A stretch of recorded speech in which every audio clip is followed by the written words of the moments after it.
Tu réalises que certaines banques prévoient toujours un Bitcoin à 500 000 dollars d'ici 2028? Avant de dire que c'est impossible, écoute la suite.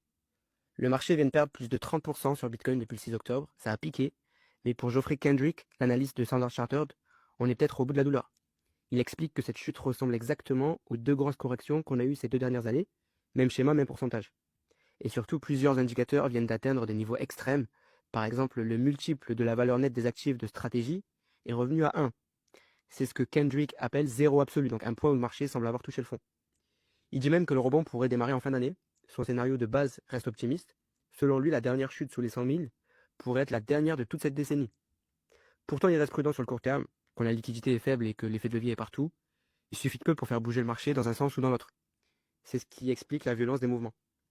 Mais sur le long terme, rien ne change pour lui. Il garde sa projection, 500 000 dollars pour 2028, et ce n'est même pas la plus agressive, puisqu'il y a d'autres personnes qui voient encore des prix beaucoup plus hauts. En gros, les corrections d'aujourd'hui ne remettent pas en cause la trajectoire des cryptos. Elles en font partie, en fait, elles vont construire les prochaines hausses. La vraie question, c'est pas où on va, c'est par quel chemin on y arrive.